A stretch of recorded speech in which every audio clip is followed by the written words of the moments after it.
नमस्कार मित्रांनो. ॲक्युपंक्चरचा इतिहास काय आहे? ह्या शास्त्राचे संशोधन होऊन किती वर्षे झाली? असा प्रश्न अनेकांच्या मनात येत असतो. ज्यावेळेस पृथ्वीतलावर ह्या मानवाचा जन्म झाला त्यावेळेसपासून ह्या शास्त्राचा आपण उपयोग करीत आलेलो आहे. समजा आपलं डोकं दुखत असेल तर हाताने आपण असं डोकं दाबून डोकेदुखी कमी करण्याचा प्रयत्न करत असतो. समजा कंबर दुखत असेल किंवा गुडघे दुखत असतील तर त्या ठिकाणी आपण दाब देऊन ते दुखणं कमी करण्याचा प्रयत्न करत असतो. म्हणजेच काय की आपण रोजच्या जीवनामध्ये ॲक्युप्रेशर शास्त्राचा उपयोग करत असतो. फक्त आपल्याला माहिती नाही की हे ॲक्युप्रेशर आपण वापरतो ते. लहानपणी मुलांना इथं ब्रेन लोब ह्या ठिकाणी कानाची पाळी आहे ह्या ठिकाणी कान टोचलं जातं. तर ॲक्युपंक्चर शास्त्रामध्ये त्या ठिकाणी ब्रेनचा पॉईंट आहे. त्या ठिकाणी कान टोचून सोन्याची मुद्दी घालतात. तर ब्रेन डेव्हलपमेंटसाठी हा पॉईंट असतो. त्याचबरोबर लहानपणी पायामध्ये वाळे किंवा तोडे घालण्याची एक पद्धत आहे. जिथं अँकल जॉईंट आहे त्या ठिकाणी धरणबिंदू मानतात. तर त्या ठिकाणी ऊर्जा भरपूर प्रमाणात साठलेली असते. त्या ठिकाणी वाळे किंवा तोडे घालून ही ऊर्जा शरीरामध्ये जाते, कारण त्या ठिकाणी तिथं त्या पॉईंटला टच होऊन ती ऊर्जा शरीराकडे जाते आणि मुलांची वाढ आणि विकास चांगल्या पद्धतीने होतो असं हे शास्त्र मानते.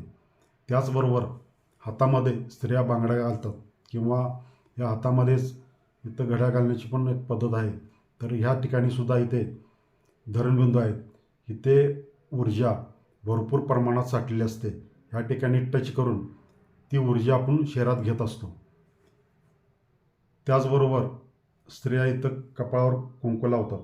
तर ह्या ठिकाणी पिट्युटरी ग्रंथी आहे, तसेच त्या ठिकाणी आज्ञाचक्री आहे. तर त्या ठिकाणी दाब देऊन हार्मोनल इनबॅलन्सचा त्रास कमी केला जातो. त्याचबरोबर स्त्रिया पायामध्ये जोडवी घालतात, तिथंसुद्धा एक महत्त्वाचा ॲक्युप्रेशर पॉईंट आहे. तर असं दैनंदिन जीवनामध्ये आपण ॲक्युप्रेशर शास्त्राचा उपयोग करत असतो.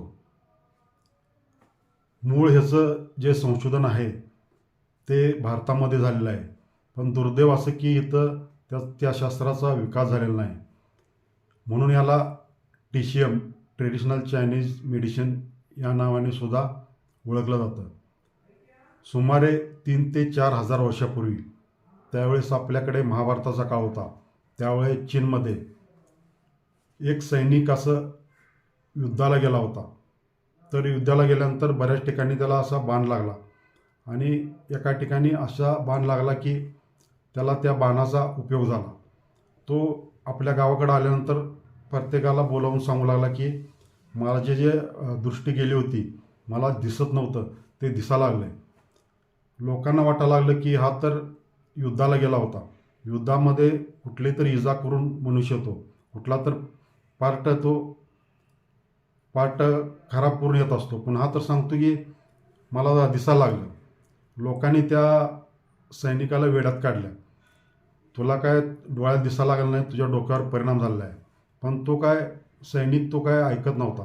प्रत्येकाला असं सांगायचं की मला जे डोळ्यात दिसत नव्हतं आता दिसायला लागलं आहे, असं सगळ्यांना सांगू लागला आणि लोक त्याला वेड्यात काढायला लागली. असं कसं शक्य आहे, हा तर युद्धाला गेला होता, एखादा पार्ट तो गमावून येऊ शकतो, पण ह्याला दिसायला कसं काय लागलं. तर त्या ठिकाणी एक वैद्य होता. तो वैद्य खूप जिज्ञासू आणि चिकित्सक होता. त्या वैद्याने त्याला बोलावून घेतले आणि म्हणाले की तुझं पूर्ण बॉडीचं चेकअप करूया, कुठं काय काय झाले ते बघूया आणि त्यानंतर मग बघूया आपण कसं तुझी दृष्टी आली काय ते. तर तो वैद्य त्या सैनिकाचं पूर्ण शरीर तपासून घेतला. तर त्यावेळेस त्याला अनेक ठिकाणी असं जखमा झालेल्या दिसून आल्या आणि असं बघता बघता पायाच्या ठिकाणी त्याला तिथे एक जखम दिसली.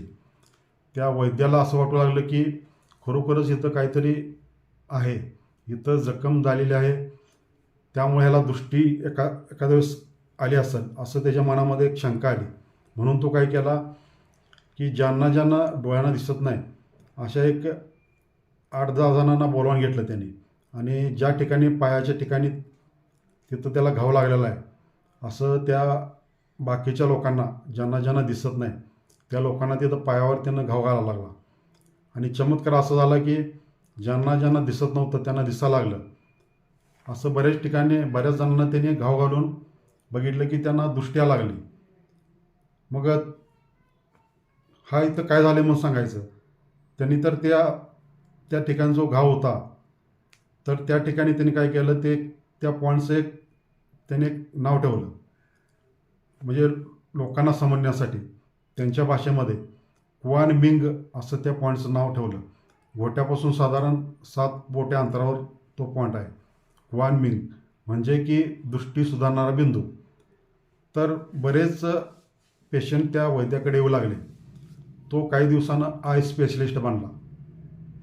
आणि बाकीचे वैद्य होते त्यांचं जर थोडं महत्त्व कमी झालं कारण हा त्यावर संशोधन करून त्याचं खूप समाजामध्ये नाव झालं. पण बाकीचे वैद्यांचं नाव कमी झाल्यामुळं बाकीचे वैद्य पण म्हणाले की आपणही काहीतरी करूया. मग ते बाकीचे वैद्य असं घाव वगैरे घालून त्या ठिकाणी जखमा करून असे प्रयोग करत राहिले. त्यावेळेस कसं थोडासा अघोरी प्रकार होता. असं घाव घालणे वगैरे जखम करणे ह्या पद्धतीनं तो थोडासा अघोरी प्रकार होता. तर प्रत्येक वैद्यानं असं ठिकठिकाणी असं मारून घाव घालून वगैरे प्रयोग चालू केले. तर त्यावेळेस असं लक्षात आलं की काही ठिकाणी जर घाव घातला तर कमरेत दुखणं कमी होतं, गुडघ्यात दुखणं कमी होतं, अशी बरीचशी दुखणी कमी करण्यात आली. मग प्रत्येक दुखण्यावरती असं वैद्य झाले. कोण डोळ्यावरती, कोण गुडघेदुखीवरती, कोण कंबरदुखीवरती असे वेगवेगळ्या ठिकाणी अनेक वैद्य त्यावेळेस निर्माण झाले. तर लोक धावू लागली. एका ठिकाणी तो डोळ्याचा स्पेशलिस्ट, एका ठिकाणी तो गुडघ्याचा स्पेशलिस्ट, एका ठिकाणी कमरेचा स्पेशलिस्ट, असे वेगवेगळ्या ठिकाणी तिथले लोक धावू लागली. तर त्यावेळेसचा तो राजा होता. त्या राजाला असं वाटलं की लोकांना खूप त्रास होतो वेगवेगळ्या ठिकाणी जाण्यासाठी. त्यापेक्षा आपण असं करूया की सगळ्यांना एकत्र बोलूया आणि एकाच ठिकाणी हे सगळं ट्रीटमेंट एकाच ठिकाणी आपण चालू करूया.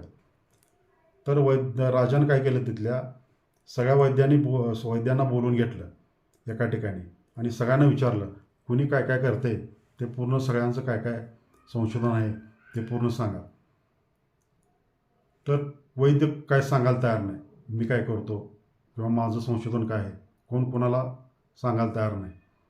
मग राजानं आयडिया काय केली ते काय असं सांगणार नाहीत म्हणून त्यांना डांबून ठेवलं एका ठिकाणी. तरीसुद्धा ते काय सांगायला तयार नाहीत कोण. तर राजानं अशी शिक्षा दिली की त्यांना जोपर्यंत तुम्ही सांगत नाही तोपर्यंत तुम्हाला इथून काही सुटका नाही. त्यावेळेस त्यांच्या वैद्यांच्या लक्षात आलं की आपल्याला हे सांगितल्याशिवाय काही पर्याय नाही, राजा आपल्याला काय सोडणार नाही. म्हणून ते वैद्य प्रत्येकजण सांगू लागले. डोळ्याचा वैद्य सांगू लागला की मी घोट्यापासून 7 बोटा अंतरावर इथं थोडासा घाव घालतो आणि डोळ्याची दृष्टी सुधारते. असं प्रत्येकजण सांगू लागला की मी इथं घाव वाटल्यानंतर कंबरदुखी कमी होते, इथे घाव वाटल्यानंतर गुडघेदुखी कमी होते, असं प्रत्येकजण सांगू लागला. आणि त्यानंतर हे संशोधन झाल्यानंतर त्या ठिकाणी ऋषीमुनींच्या 3 पिढ्याचं संशोधन झालं. सुमारे 125 ते 150 वर्षे ह्या अक्युपंक्चर शास्त्राचं त्या ठिकाणी संशोधन झालं. आणि त्यावेळेला अमेरिकेचे राष्ट्राध्यक्ष निक्सन हे चायनाला गेले होते व्हिजिटसाठी आणि अचानक त्यांना हेल्थचा प्रॉब्लेम आला. अचानक त्यांच्या पोटामध्ये दुखायला लागलं. तर त्यावेळेस तिथले जे वैद्य होते त्यांनी काय केलं त्यांचा हात पकडला आणि 2-3 बिंदू दाबल्यानंतर असं चमत्कार झाला की त्यांचं पोटात दुखायचं थांबलं. मग त्यांना जे राष्ट्राध्यक्ष आहेत त्यांना असं वाटलं की औषधाव्यतिरिक्त सुद्धा काही इलाज आहेत. मग त्यांना आश्चर्य वाटलं आणि ते अमेरिकेला गेल्यानंतर एक टीम अमेरिकेतून चायनाला पाठवली. तर ती टीम पूर्ण अभ्यास केली आणि त्यांना असं वाटलं की ही एक पद्धत आहे आणि ह्याचे ठराविक बिंदू असतात आणि ज्या ठिकाणी प्रत्येक आजाराचे बिंदू असतात आणि त्या ठिकाणी जर आपण दाब दिला किंवा एखादा चटका दिला किंवा एखादी जखम केली तर त्या संबंधित ते आजार बरे होऊ शकतात असं त्यांच्या त्या टीमच्या लक्षात आलं. मग ही टीम अमेरिकेत जाऊन परत काय झालं की WHO कानावर ही बातमी पडली. तर जागतिक आरोग्य संघटनाची जिनिव्हामध्ये 1980 साली एक सेमिनार भरलं होतं. तर त्या ठिकाणी WHOने ह्याचा पूर्ण अभ्यास करून सेमिनारमध्ये असं जाहीर केलं की ॲक्युपंक्चर हे 40 रोगावर ॲक्युपंक्चर पद्धतीने 40 प्रकारच्या रोगावर उपचार करण्यात यावा. आणि 40 प्रकारचे असे रोग आहेत की मॉडर्न मेडिसिनमध्ये ह्याला उत्तर नाही असे ते आजार आहेत. आणि WHOनं 1980 साली मान्यता दिल्यानंतर प्रत्येक देशानं ह्या ॲक्युपंक्चर शास्त्राला मान्यता दिली आणि ही एक जागतिक लेवलची थेरपी ठरली. असं ह्यामध्ये बऱ्याच देशाचं संशोधनसुद्धा झालेलं आहे. आज चायनीज ॲक्युपंक्चर आहे, जर्मन ॲक्युपंक्चर आहे, जापनीज ॲक्युपंक्चर आहे, त्यानंतर आपलं कोरियन ॲक्युपंक्चर आहे, आपल्या भारतामध्ये आयुर्वेदिक ॲक्युप्रेशर आहे. तर जगामध्ये याचं बरेच संशोधन झालेलं आहे आणि अनेक आजारावरती या ॲक्युपंक्चर शास्त्राचा उपयोग होतो आहे. अमेरिकेत असं एक संशोधन झालं आहे की एका ठिकाणी सुई लावल्यानंतर त्या व्यक्तीचं ऑपरेशनसुद्धा झालेलं आहे. म्हणजे त्या व्यक्तीला भूल देण्याची सुद्धा गरज पडलेली नाही. बाहेरच्या देशामध्ये इमर्जन्सीसाठी सुद्धा ॲक्युपंक्चर शास्त्राचा उपयोग केला जात आहे. आपल्या भारतामध्ये सुद्धा आपल्या महाराष्ट्र शासनाची या ॲक्युपंक्चर शास्त्राला मान्यता आहे. तर पूर्वी जे घाव वगैरे घालत होते किंवा बाणानं मारत होते तर त्यावेळेस लोक म्हणजे त्यावेळेचं काढल्यानंतर लोकांना असं भीती वाटायची. तर आता कसं झालं आहे की अशा छोट्या छोट्या सुया आलेल्या आहेत, आपल्या डोळ्यांना दिसतसुद्धा नाही अशा सुया असतात. या ठराविक बिंदूवर ह्या सुया टोचून उपचार केला जातो. आणि हे ॲक्युपंक्चर आहे ते जिथं मूळ आहे त्या ठिकाणी ह्याचा उपचार केला जातो.